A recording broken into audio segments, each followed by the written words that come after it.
Hey everyone, Robbie here from Lost My Mind Found Cars. This week's episode, I had the pleasure of spending some time with young Josh and his 1974 XB Falcon, which is an incredibly cool car. I loved having a chat to Josh. He's a young bloke, so I think he's 28 years old, who's been through a few ups and downs in life, and his willingness to talk about it, his willingness to share, and I guess his understanding of self and wanting to grow and things like that, I really found inspiring. So I hope you guys enjoyed the episode and get something out of it, and thanks very much for watching. Josh, tell me about your Fairmont. What model is it? 1974 XB Falcon. How long have you had it for? Since 2018, so 7 years I think it is. Tell me about this beast of a motor. It's a Cleavor, so it's a 351 crank with 302 rods, so it's like a old school Boss motor. So yeah, they call it a 351 Cleavor. How much power is it putting out? 500 at the engine, so undynoed, roughly maybe 400-ish at the wheels. I love this thing. And all original paint? All original paint but the roof. I love it. And gearbox? 4-speed manual, 9-inch diff. We were just talking before, so there's been a little bit of light rain this morning. I imagine very fun in the wet? Very hairy in the wet, yes. Very, very interesting. Mate, I love this thing. Always been a lifelong passion for your cars? Definitely, yep. Yep. All better by trade. Beautiful. You were saying your old man's got a fair few cars as well? Yeah, he started the drug addiction. It's in the, it's in the family. It's hereditary. I love it. One of my favourite parts of this car is the nanna blankets in the back, and knitted by Nana. Knitted by Grandma, yeah. She definitely did. This is what we want in life. The patina is perfect. I love it. I was asking Josh before if that's manufactured patina, but it's all original, including, I'll come back around here, this is my favourite part, a 1970s thumbprint. Right there. It's phenomenal. It's even got a little dint in it too, so you can feel where the thumb always I love it. It's perfect. Mate, tell me, what does this car mean to you? A lot. Yeah, definitely. I've had many choices or many options to get rid of it and replace it with something better, but I can't get rid of it. Yeah, it's part of who you are. It is, yeah. Yep, she's a bit rough on the outside, but she's got a good heart. It's beautiful, mate. You mentioned to me there was a period where you just didn't want anything to do with this car off the back of a breakup, yeah? Yeah, exactly right. So me and my ex-partner used to drive around it all the time, and then when we broke up, I couldn't drive it, and it just locked it in the shed for a long time. Yep. And then Rego came around where I had to drive it to go get a Rego check, and ever since then I've been slowly coming and bringing it out of the shed. Yeah, and then gotcha. Very recently I've been driving it a lot more than what I ever have been before. So, yeah. Gotcha. Mate, Josh and I met, I ran a workshop with mental health movement at Josh's workplace, and he sort of spoke during the workshop. He's been through some pretty significantly tough times in life. What's your car done for you in terms of working through things like that? You could say it's a good distraction, you know what I mean? Like you go for a drive and you just forget about all the dramas and you just enjoy the car for what it is, because it's got no creature comforts. It's just you are driving the car, basically. You know what I mean? It's a great practice of mindfulness, because exactly right. If you're not, particularly with 4-speed and That's 400 right. odd horsepower, if you're not focused on that. You can't rely on technology to save you. You've got to, it's all you. Beautiful. And it's been something that's got you through those hard times, yeah? Yeah, definitely, yep. Yeah, it's got me through a fair bit. Just sits in the shed, even if I'm not driving it, you go hang out in the shed and it's still in there, still looks good, still looks pretty. There's always something to do to it. Just distracts you, you could say. This is something I sort of think about a lot, is you don't necessarily have to be in it. No. I can't remember who I heard talking about it, but they talked about cars can sometimes be like the modern version of a campfire. Yeah. You know, if you've got mates involved in it, you're around it, you don't have to be out driving next to it or in front of it, always asking something about it. Especially beautiful. Because it's got patina on it, everyone's got an opinion about it. It's like I said, she's far from pretty, but everyone's got something that they like or don't like about it. It's always conversation, that's for sure. Always. Beautiful. It's another point of connection and the importance of connection. Yeah, you can't drive around without someone looking at you, that's for sure. Everyone always stares. That's it. Mate, I'm going to put you on the spot here a little bit off the back of what you shared in the session, and feel free not to talk about it, but you got to a point when you're at work and you didn't know what to do or where to go. Yeah, exactly right. Yep. It was not long after the breakup. I had a very big mental breakdown at work, and my best mate and I were talking one night on the back of a grader ripper, And yeah, it's just where I broke down and told him everything, and then yeah, that's when I started getting help. Yeah. Good man. And that was really the first time you took that step in the direction. Exactly right. Yeah. Yeah. Yep. And it's been the best thing for me ever since. It's what sent me on the right direction, I think. Anyway. Yeah, beautiful. It could have been a lot worse if I didn't do anything about it. So. Yeah. I think that's perfectly put. It's just taking that action, and you know, you were lucky enough.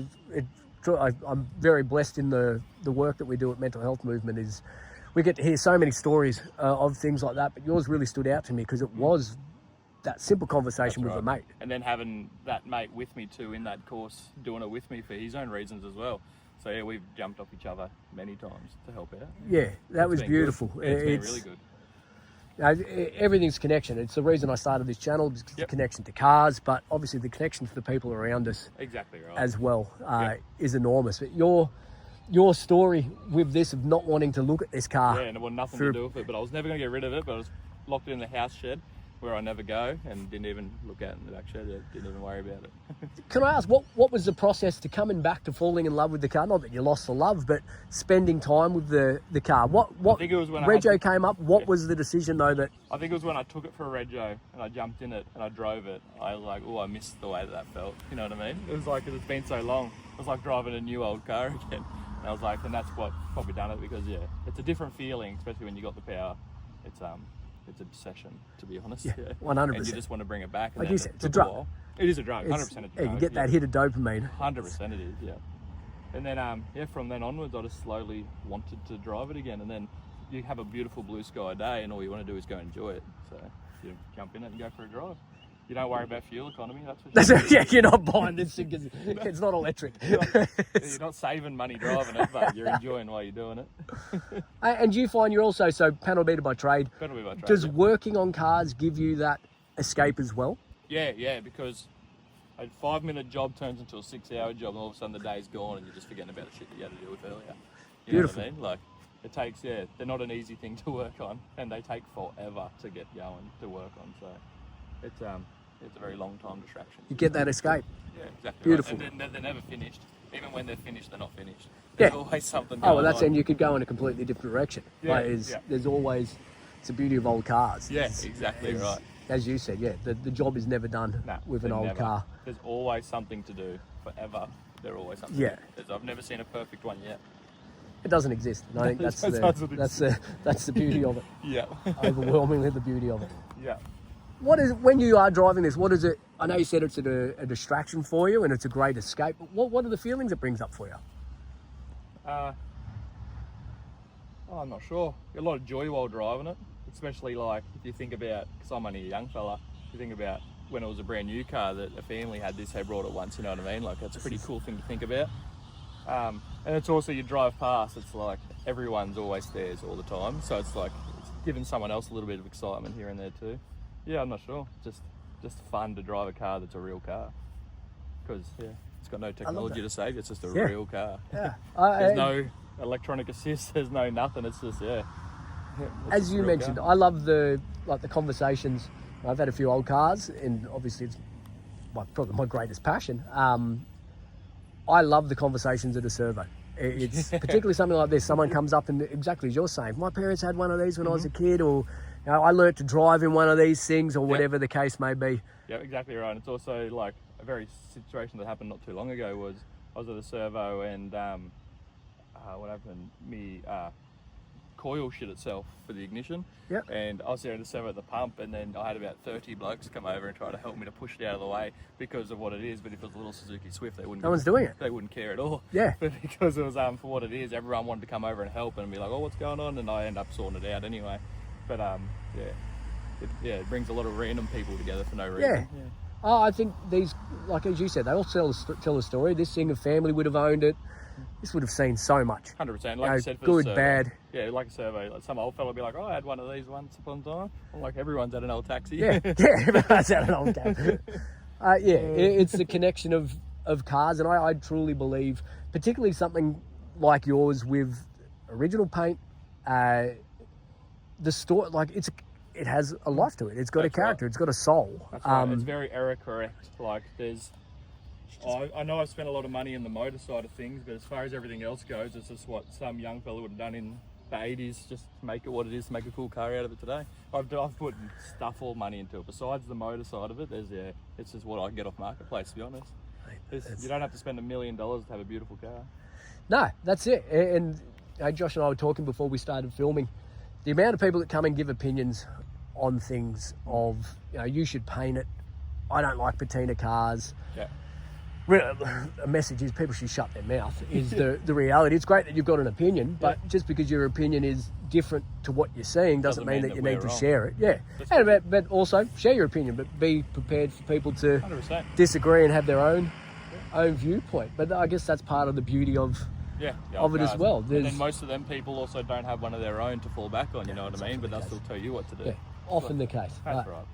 Smile and wave. Yes, that's it. Move on. I just love the joy that you get out of this. It's a beautiful thing that you've found it. I call her Lola. That's what the hula girl on the dashboard is. Let's have a look at her. Let's have a look at Lola.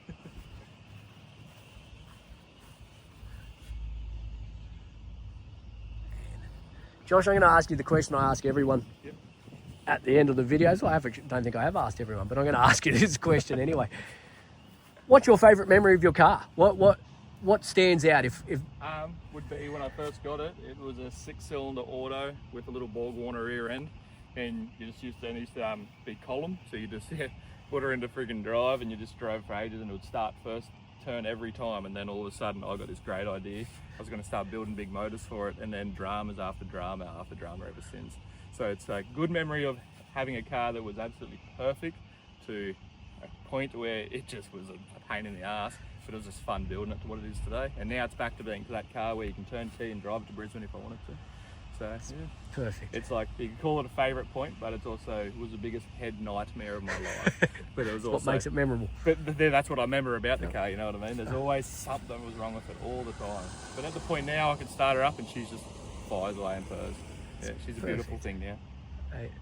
Josh, you're a legend, man. Thank you for taking the time to do a video and letting me... Not a drama at all, anytime. Love over this car. Amazing.